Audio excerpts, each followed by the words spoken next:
Be me, 28, queer, been in activist circles since college.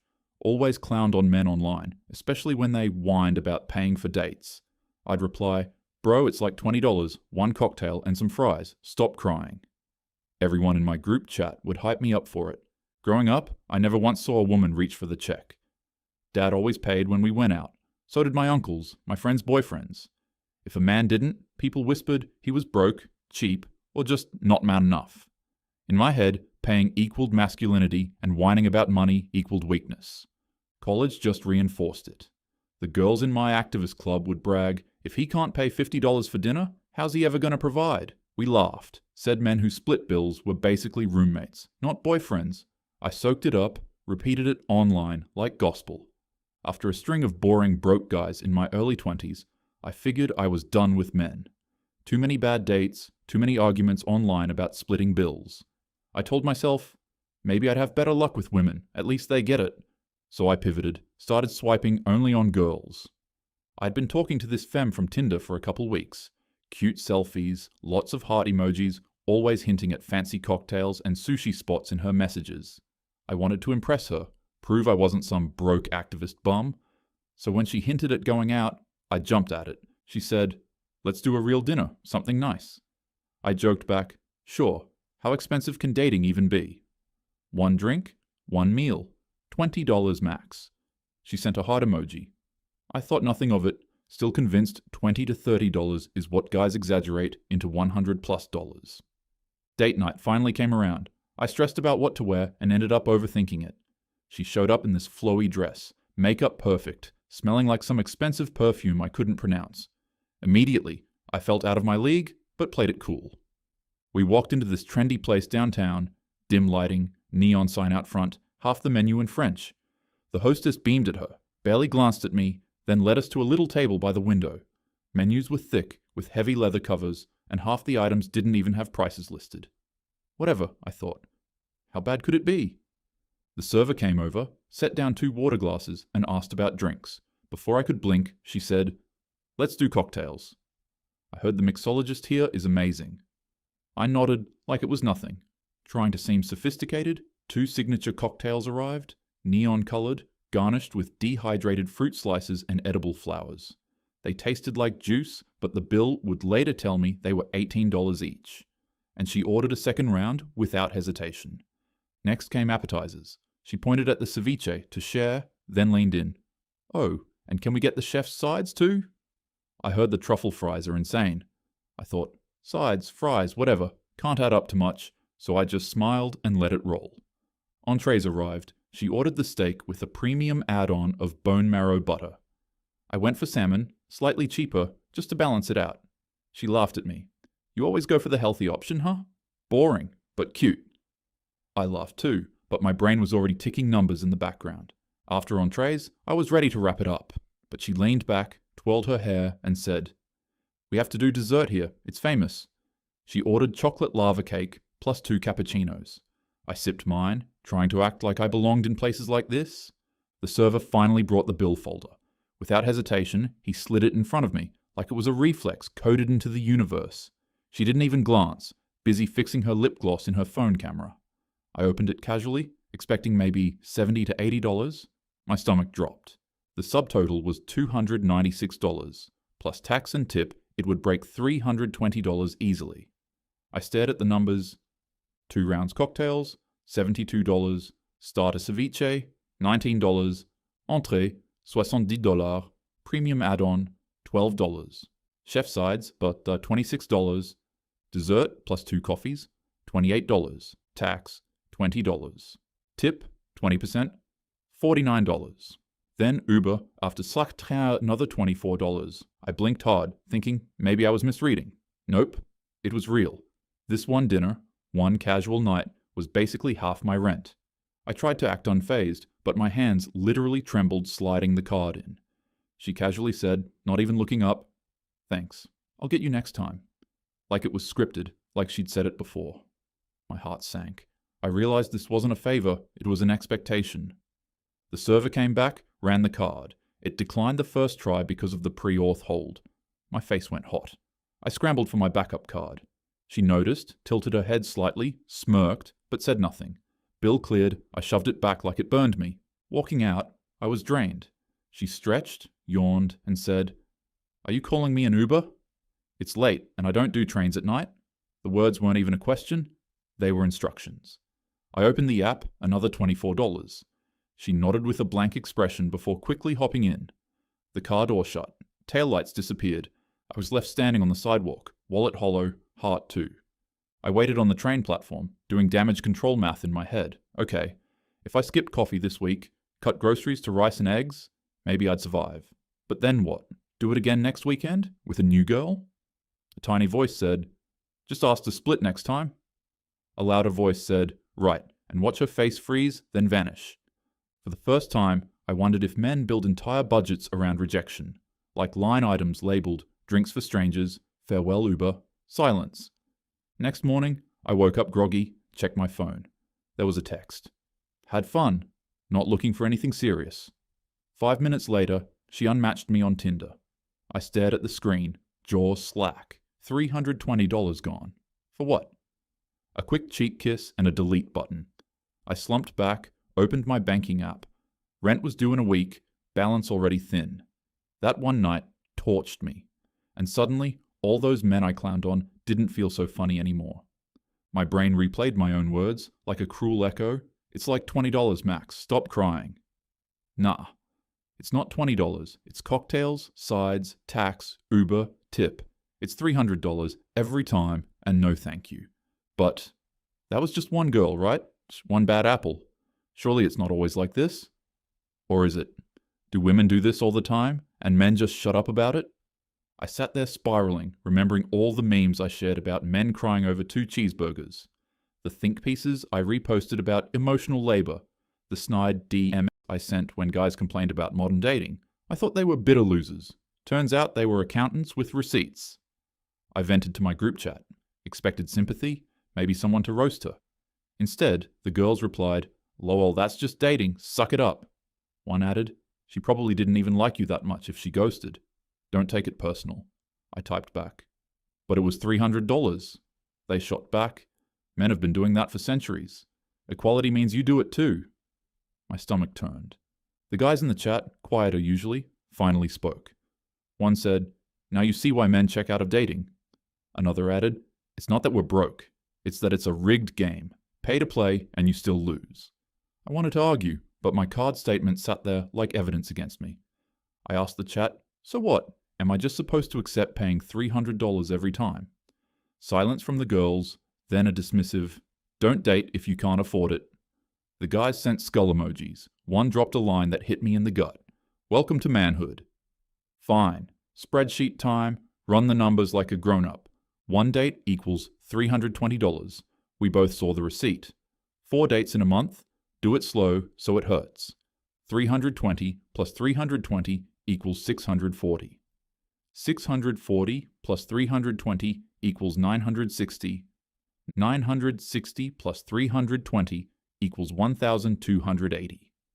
Apps, so you even meet people. Call it $120. 1,280 plus 120 equals 1,400. Basic upkeep, so you don't look like unemployment. $150. 1,400 plus 150 equals 1,550. $1,550 a month, to be told, not looking for anything serious. My activist brain tried to say, men should just make more. My bank app said, you're already negative from one dinner. That night, I couldn't sleep. I lay in bed staring at the ceiling, mind spinning. I thought about Dad, the boring provider I mocked growing up. The way he worked doubles, wore the same watch for decades, skipped vacations, and I finally got it. He wasn't boring. He was broke from carrying everyone else. I remembered telling him once, men who complain about money are weak. I cringed now, realizing I said that from the comfort of his labor. He paid so I could roll my eyes at him. And now, when it was my turn to pay, I crumbled after one date. My brain kept asking questions I didn't want to answer. How many men went through this exact thing silently? How many swallowed their pride, kept paying, and got mocked for being cheap anyway? How many kept dating just because silence was easier than admitting they felt used? And most of all, if this is just one dinner, what does a lifetime look like? Next morning, I tried to laugh it off with a tweet. Lamau just spent $300 on a girl who unmatched me. Modern dating is wild. It blew up. Men replied, "Welcome to our world." Women replied, "Well, now you understand?" I muted the thread, embarrassed.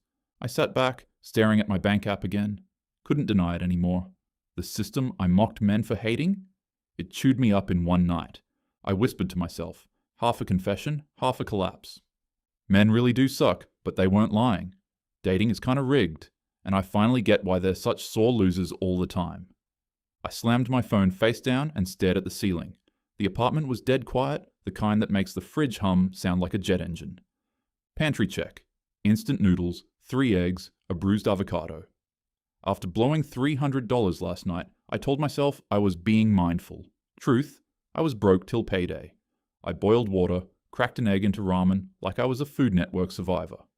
Scrolled through IG while it cooked. The femme I paid for was already posting boomerangs from a rooftop tonight. Caption, "Life's short, order dessert." Me, slurping noodles alone. Life's long, pay interest. I went for a walk to clear my head, past a couple outside a boutique. The guy was carrying 2 shopping bags and her tote while she was scrolling and laughing at something on her phone. He looked tired but patient. For the first time, it hit me like a bus. Oh, he's me.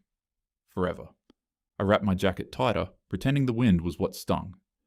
The next day at work, at my freelance photo studio gig, I was half awake, editing skin blemishes at 200% zoom.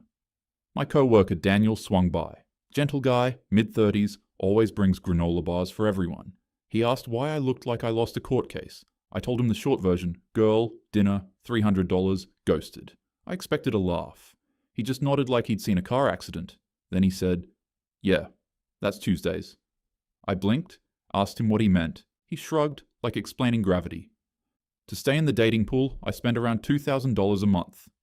My jaw unhinged. 2,000? On what?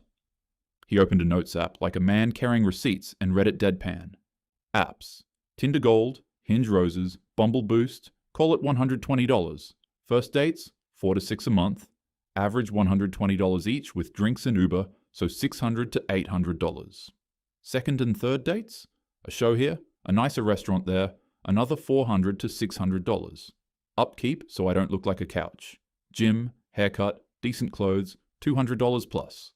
Random, can you spot me? Emergencies? $200 on a good month, $500 on a bad one.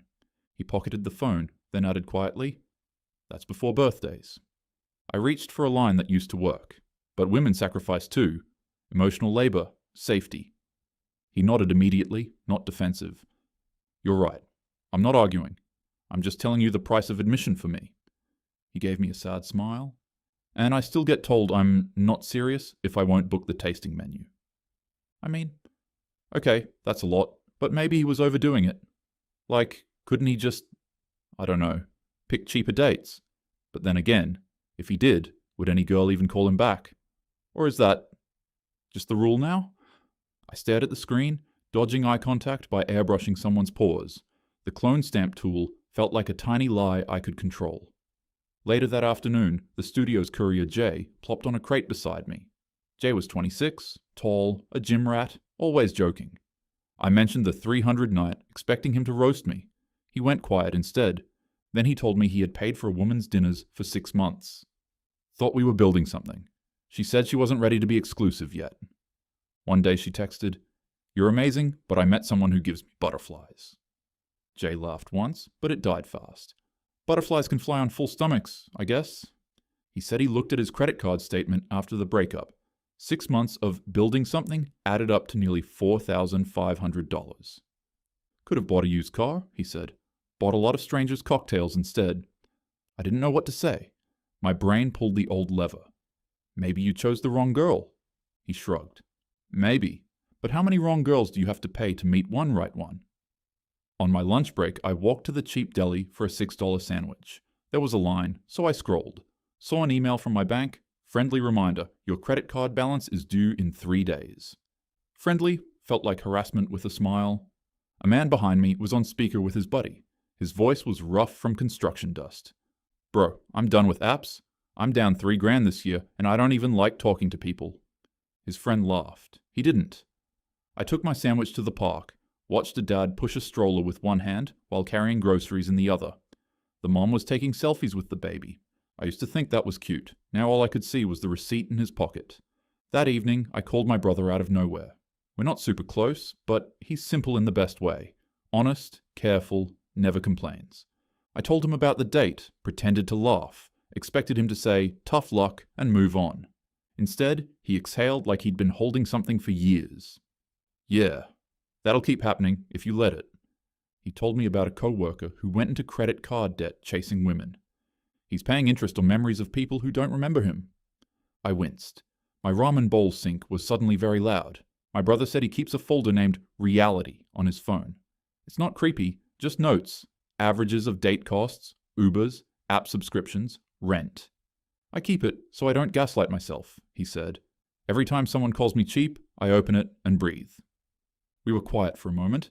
Then he broke it softly. "I know you used to clown guys online. It used to sting." I wanted to argue, to say I was fighting for equality, for women's safety, for fairness, but the number 320 sat between us like a witness on the stand. My feminist reflex kicked one last time, like a dying battery. I said, "Maybe men just need to work harder, provide better." It sounded uglier out loud than it did in my head. My brother didn't snap. He just asked, "How hard should a person have to work to be allowed love?" That was such a dramatic way to put it. Love isn't a job interview. I had no answer. He added, "You're broke from one date." The line sliced clean. After the call, I threw my phone on the couch and paced. I hated feeling wrong, so I tried on anger like a coat. Men still make more money overall. Women do unpaid labor. Safety is a cost. All true in their own way, but none of them repaid my card. A random memory surfaced of my mom at the kitchen table when I was 12. She was on the phone with her sister, voice sugary. "He's so stingy," she said about Dad. "I asked for a little extra for school clothes, and he acted like I robbed a bank." She hung up and looked at me. "Remember this, honey. A real man should pay for you." Back then I nodded like it was a life hack. Another memory surfaced. My aunt at a birthday dinner. The bill arrived, she giggled and slid it toward her boyfriend like a game piece. "He's the man," she said, like gravity. Nobody fought it. The table just agreed. Child me learned it without words. Men, equal wallet, women, equal witness. Now, adult me wanted to defend it. Tradition, chivalry, whatever. But the math in my notes app kept tapping the glass like a rainstorm I couldn't ignore. I used to think Mom's line about Dad being stingy was truth, but maybe he was trying his best to give every penny to make us live well. Well, if it wasn't enough, he should have gotten a better job. But whatever. The next week at the studio, an older photographer named Paul overheard me venting to Daniel. Paul was 50, divorced, calm like a man who's seen weather. He didn't rant or complain, just sipped his coffee slow. He asked me, almost offhand, "Why do you think the divorce rate's so high now? Why do you think people can't stay together?" I shrugged, rolled my eyes, said what I've always said. Men are stingy. They don't step up. They complain about splitting a dinner bill like it's the end of the world. Paul just looked at me for a long second. No anger, just patience. Finally he said, "That's the script you were handed, but think about it. Men do step up. They pay, they provide, they cover everything. You just never see the cost, because they bleed quietly. No, that's just men playing victim. Women give so much more in other ways." I frowned, but he kept going, voice steady. "When a man takes you out, it's not just $50. It's his rent, his gas, his overtime shift, his savings he'll never get back. Stack that over months, years. Do you see why some men just give up?" I tried to protest, mumbling about equality, about women sacrificing too. Paul shook his head. Women sacrifice, sure, but the system teaches them to expect men's sacrifice as proof of love. That expectation alone kills relationships, because if you don't see someone's effort, you can't respect them. He leaned in a little, softer now. The reason people can't stay together isn't that men are stingy. It's that men are exhausted and women don't even notice. You call it stingy, and they call it survival. I sat there, heat rising in my chest. No snappy comeback this time. He gave me a small smile, not mocking, just tired. "You've been handed lines to read since you were a kid. A real man pays, a real man provides. But look around. The play doesn't work anymore. People are walking off stage, mid-act." Maybe he was just jaded. Maybe all older men get like this. Still, the room felt heavier, like he had turned on a backstage light I wasn't supposed to see. Is this what guys mean when they say, "It's rigged"? Or am I just temporarily broke and dramatic? Be honest. If the server had slid the bill to her instead of me, would I have stopped her? Or did I like being seen as the one who could pay until the receipt called my bluff?